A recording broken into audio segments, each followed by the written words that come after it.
Alright, ladies and gentlemen, let's do the house collection really quick. I did pre-fill it out, because normally all of these pre-filled out would be blank. And the reason for that is because I want to discuss every single one of them.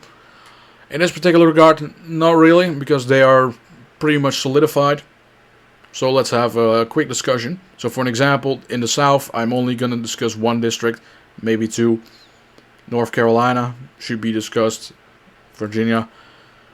So let's start off geographical regions. Let's do the Northeast first. Let's start with Maine. That would be fun. So Maine ranked choice voting. A little bit of a problem there because it's really difficult to predict elections because of it.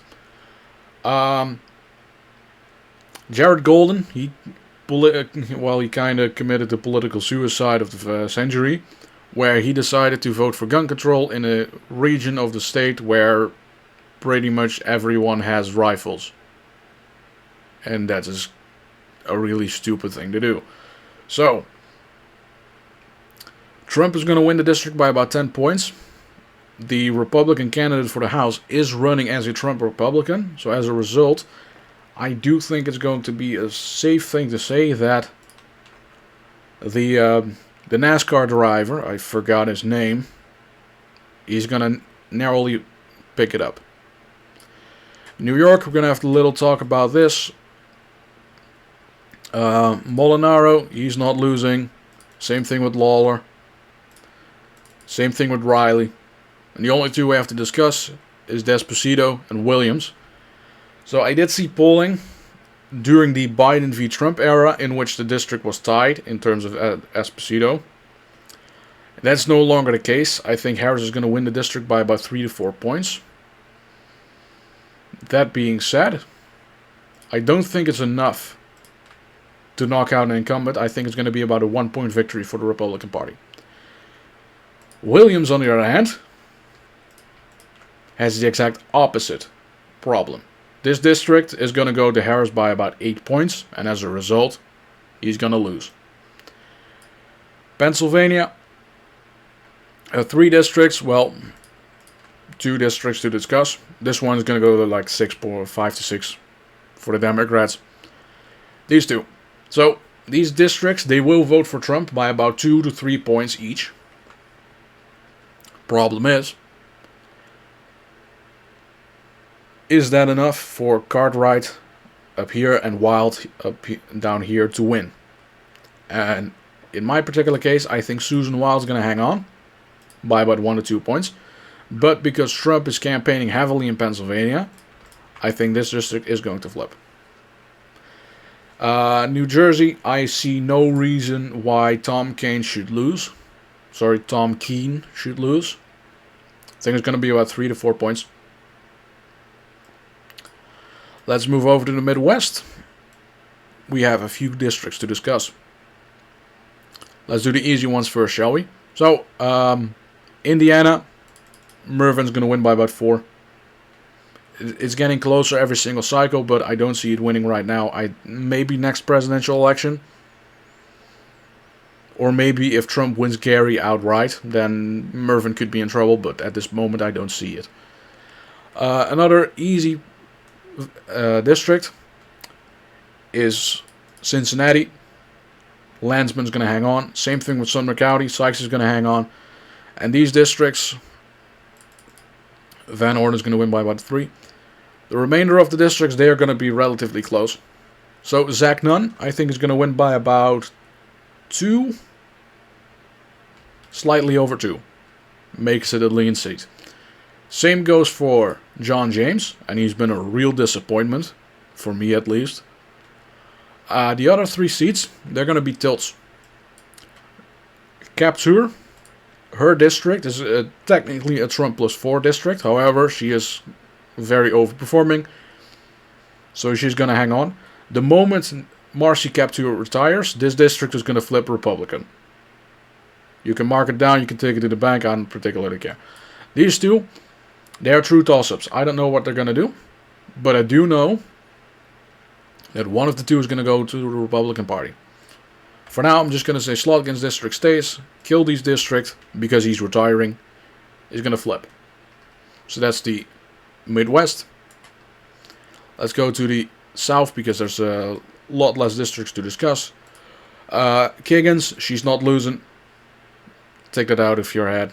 That's not going to happen. The other one, Virginia 7th. So Spanberg is retiring to run for the governor next year. She's going to win that race easily. It's going to be about 7 points for her.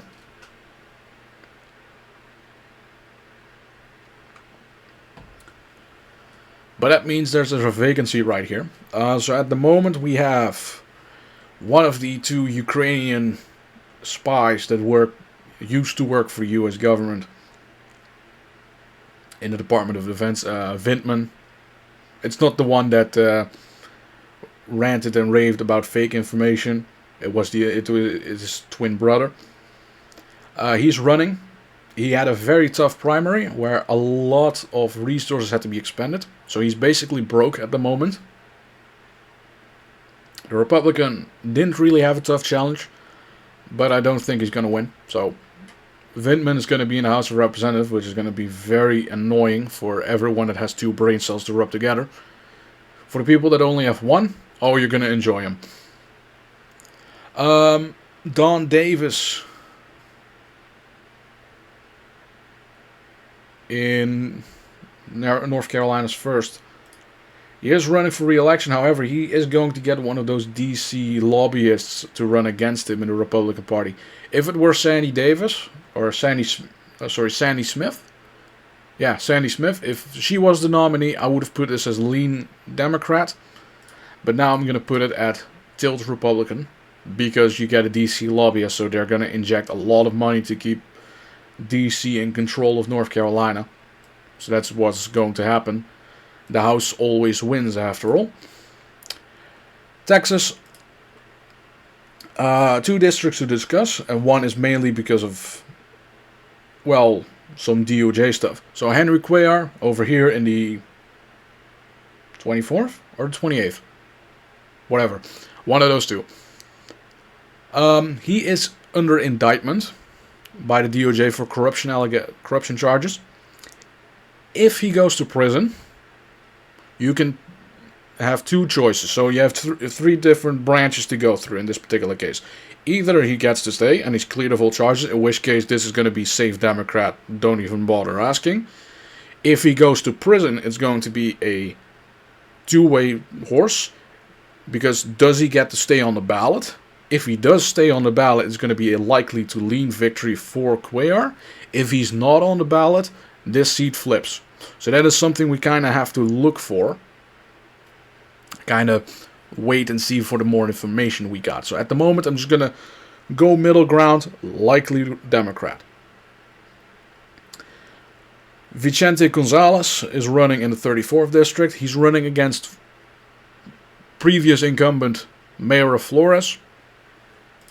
And I think this is going to be a little bit of a safer district, or a safer guesstimate, I guess. It's going to be about a 3 to 4 point margin of victory, and come the next midterm, or maybe the next presidential year, you're going to probably see this seat flip. Next up, we have a bunch of states in the Great Plains and in the Pacific region. So this is basically what the West is going to look like. Let's start with Nebraska. I don't see Bacon hanging on. I'm going to be frank with it. Douglas County, so that is what Omaha is going to go more and more to the Democrats because of the financial sector there. So that basically becomes a safe Democrat seat. And as a result, no Republican is going to win that one. Colorado, the 8th, is going to go to the Democrats by about 4 to 5 points. The 3rd goes to the Republicans by about the same margin. Adam Frisch, he has a war chest, but he's significantly overestimated, and he's running against a not hated Republican. So there's no chance that this seat is going to flip. Lauren Boebert, she moved to the safe district. She easily won her primary, so she's in.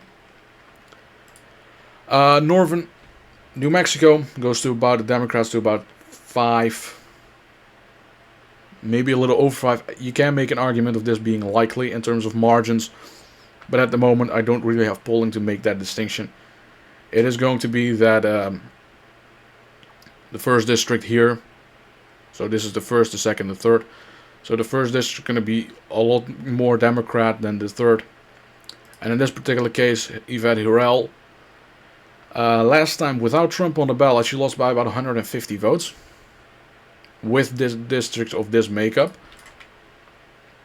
I think she's going to pull it off. Let's do Arizona. So we have Schweikert and Ciscomani. Both districts were relatively close last time around. It's now a presidential year. There's going to be a little more turnout. But I do think that because of this, well, there's going to be more turnout for the Republicans. I think both of them are going to narrowly go. And in 2026, you're going to see Schweikert lose. Ciscomani may hang on, but Schweikert is definitely losing. Nevada, let's do this one real quick.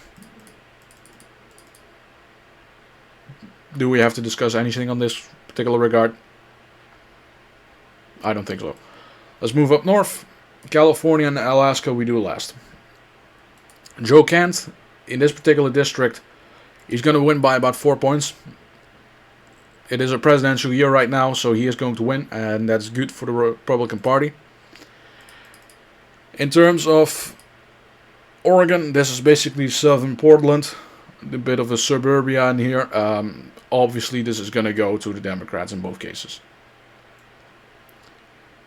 You can make an argument of this be the 5th district being tilted, but I don't see it happening right now. In terms of California, the